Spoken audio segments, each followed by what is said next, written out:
Later on social media, Ukrainian President Volodymyr Zelensky said his conversation with Hungarian Prime Minister Viktor Orban was as frank as possible and clearly related to our European issues. Orban has not commented publicly on these conversations.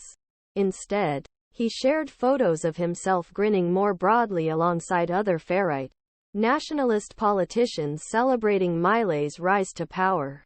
They may be geographical neighbors, but Zelensky and Orban find themselves on opposite sides of one of biggest friction points roiling transatlantic politics, extent which West should continue to fund Ukraine's war efforts against Russia and extent which it should integrate Kiev into broader European project. That debate appears to be coming to a head this week in Washington and Brussels, where lawmakers and policymakers are grappling with controversial Ukraine aid packages. Since Russia invaded his country in February 2022, Zelensky has emerged as the geopolitical lion of the West, casting Ukraine's resistance to Russian aggression as a struggle to defend liberal democracies everywhere. But he finds pleas for continued support from the United States, its European partners. Both terms of billions of dollars in tangible military aid and binding political commitments that include participation blocs like the European Union, NATO, increasingly less enthusiastic audience in Western capitals.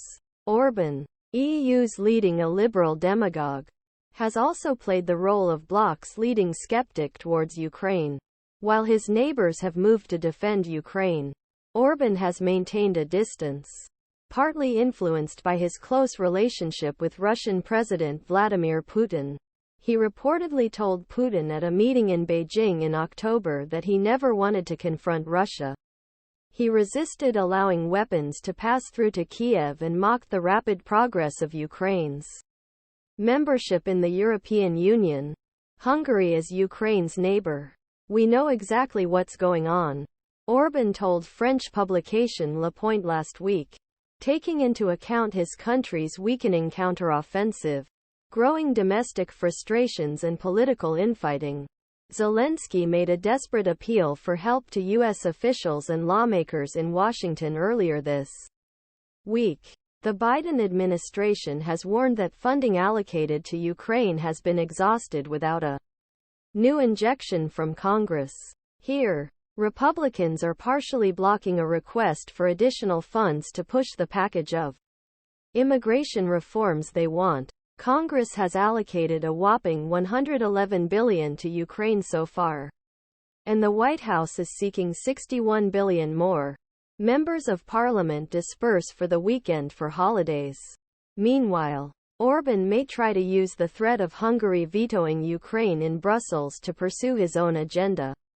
Later this week, EU leaders discussed a new financing offer of €50 billion for Ukraine, an important slice of the EU. Funds for Budapest have been frozen over rule of law concerns in Hungary and concerns